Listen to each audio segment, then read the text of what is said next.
ഒന്നാം ഘട്ട തെരഞ്ഞെടുപ്പ് വിജ്ഞാപനം പുറപ്പെടുവിച്ചു. 102 ലോക്സഭാ മണ്ഡലങ്ങളിലേക്കാണ് ആദ്യഘട്ടത്തിലെ തെരഞ്ഞെടുപ്പ്. കോൺഗ്രസിന്റെ മൂന്നാം ഘട്ട സ്ഥാനാർത്ഥി പട്ടിക ഇന്ന് പ്രഖ്യാപിക്കാനിരിക്കുന്നു. 3 സംസ്ഥാനങ്ങളിലെ 50 സീറ്റുകളിലേക്കുള്ള സ്ഥാനാർത്ഥികളെയാണ് ഇന്ന് കോൺഗ്രസ് പ്രഖ്യാപിക്കുക. രാഹുൽ ഗാന്ധിയുടെയും പ്രിയങ്ക ഗാന്ധിയുടെയും സ്ഥാനാർത്ഥിത്വത്തിനുള്ള ആകാംക്ഷ നിലനിൽക്കുന്നുണ്ട്.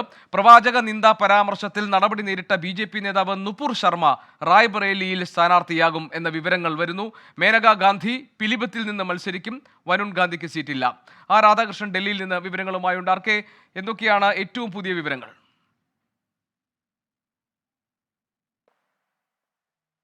ഗോപി, ഒന്നാം ഘട്ട തെരഞ്ഞെടുപ്പിന്റെ വിജ്ഞാപനം ഇതിനകം പുറത്തു വന്നു കഴിഞ്ഞു. 102 മണ്ഡലങ്ങളിലെ തെരഞ്ഞെടുപ്പാണ് പ്രഖ്യാപിച്ചിരിക്കുന്നത് തെരഞ്ഞെടുപ്പ് കമ്മീഷൻ. ഇതിനനുബന്ധമായിട്ട് 2 പാർട്ടികളും അവരവരുടെ തയ്യാറെടുപ്പുകൾ വേഗത്തിൽ ആക്കുകയാണ്. പീലിഭത്ത് അടക്കമുള്ള സ്ഥലങ്ങളിൽ ഒന്നാം ഘട്ടത്തിൽ തെരഞ്ഞെടുപ്പ് നടക്കേണ്ടതാണ്. മനേകാ ഗാന്ധിക്ക് അവിടെ സീറ്റ് നൽകാം എന്നൊരു ധാരണയാണ് ഇപ്പോൾ രൂപപ്പെട്ടിട്ടുള്ളത്. കഴിഞ്ഞ 2 ദിവസങ്ങളായിട്ട് ഈ വിഷയത്തിൽ ചർച്ചകൾ നടക്കുകയായിരുന്നു.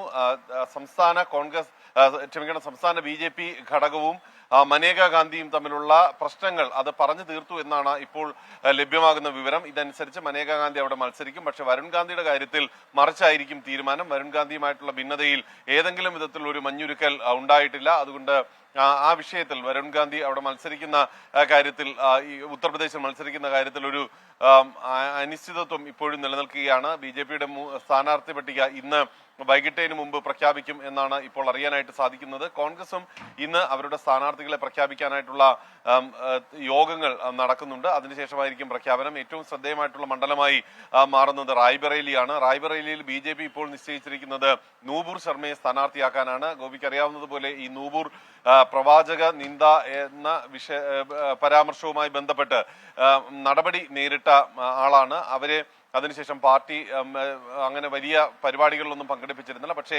നൂപുറിനെ തങ്ങളുടെ തുറുപ്പ് ചീട്ടായിട്ട് റായ്ബറേലിയിൽ ഇറക്കാനാണ് ഇടവേളയ്ക്ക് ശേഷം BJP ഇപ്പോൾ ശ്രമിക്കുന്നത്. കഴിഞ്ഞ തവണ സ്മൃതി ഇറാനിക്ക് അമേഠിയിൽ സാധിച്ചത് ഇത്തവണ നൂപുറിന് റായ്ബറേലിയിൽ സാധിക്കും എന്ന വിലയിരുത്തലിന്റെ അടിസ്ഥാനത്തിലാണ് ഇത്തരത്തിലുള്ള ഒരു തീരുമാനം ഉണ്ടായിരിക്കുന്നത്. നേരത്തെ തീരുമാനിച്ചിരുന്നത് അദിതി സിംഗിനെ അവിടെ നിന്ന് BJP സ്ഥാനാർത്ഥിയായി മത്സരിപ്പിക്കാനായിരുന്നു. പക്ഷേ അദിതിയുടെ നിയമസഭാംഗത്വം രാജിവെക്കേണ്ട, പകരം നൂപുറിന് ആ അവസരം നൽകാം എന്നൊരു തീരുമാനം BJP ദേശീയ നേതൃത്വത്തിൽ ഉണ്ടാവുകയാണ്. ഇതിന്റെ അടിസ്ഥാനത്തിലാണ് ഇത്തരത്തിലുള്ള ചർച്ചകൾ ആ വിധത്തിൽ പുരോഗമിക്കുന്നത്. പക്ഷെ നൂപുറിനെ സ്ഥാനാർത്ഥിയാക്കുന്നതിൽ ഒരു ചെറിയ വിഭാഗം അതൃപ്തി അറിയിച്ചിട്ടുണ്ട് എന്ന് ഇപ്പോൾ മനസ്സിലാക്കാനായിട്ട് സാധിക്കുന്നുണ്ട്. ഏതായാലും ഈ വിഷയത്തിൽ അന്തിമ തീരുമാനം കൈക്കൊണ്ട് ഇന്ന് വൈകിട്ടോട് കൂടി കോൺഗ്രസിന്റെ മൂന്നാം ഘട്ട സ്ഥാനാർത്ഥി പട്ടികയുടെ പ്രഖ്യാപനം എപ്പോഴാണ് ഉണ്ടാവുക?